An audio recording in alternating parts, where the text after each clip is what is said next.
યુગ ઋષિનો સંદેશ। દૂરદર્શી વિવેકશીલતાનો યુગ આવી રહ્યો છે। મેં ભવિષ્યની ઝાંખી કરી છે। ભવિષ્યમાં ખૂબ શાનદાર સમય આવી રહ્યો છે। મારું માનવું છે કે આવનારો યુગ પ્રજ્ઞાયુગ હશે। પ્રજ્ઞા અર્થાત દૂરદર્શી વિવેકશીલતાને અપનાવનાર લોકોનો સમુદાય। આજે એકબીજા સાથે ખેંચતાણ, લોભ તથા મોંમાં ફસાઈને ધનનો સંગ્રહ કરવાની તથા એકબીજાથી મોઢું ફેરવી લેવાની પ્રવૃત્તિ જોવા મળે છે, તે આવનારા સમયમાં ભૂતકાળની બાબત બની જશે। દરેક વ્યક્તિ પોતે એક આદર્શ નાગરિક બનશે અને એવા લોકોનો પરિવાર સમાજનું અંગ બનશે। બધાનું ચિંતન ઉચ્ચ કક્ષાનું હશે।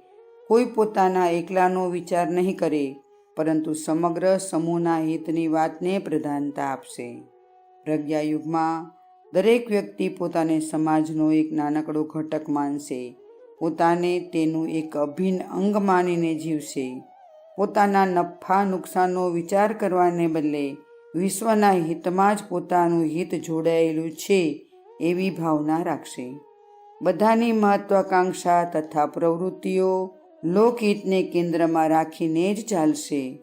તેઓ સંકુચિત સ્વાર્થની વાત નહીં વિચારે। પોતાનો અહંકાર પરબ્રહ્મને સમર્પિત કરીને આધ્યાત્મિક જીવન જીવશે। લોકો મુક્તિના લક્ષ્યને ધ્યાનમાં રાખીને એવું જીવન જીવશે કે કોઈને પોતાની ચિંતામાં ડૂબી રહેવાની, પોતાની ઈચ્છાઓ પૂરી કરવાની, પોતાના કુટુંબીજનોની પ્રગતિની ચિંતા કરવાની જરૂરિયાત નહીં લાગે અને તેઓ એવો પ્રયત્ન પણ નહીં કરે। જે રીતે એક કુટુંબના લોકો હળી મળીને ખાય છે અને એક જ સાથે જીવન જીવે છે, એવી જ માન્યતા વિશ્વના બધા લોકો સાથે અપનાવવાને યોગ્ય માનવામાં આવશે। અખંડ જ્યોતિ, જુલાઈ 1984, પેજ નંબર 57, સંદર્ભ ગ્રંથ યુગ ઋષિનો સંદેશ।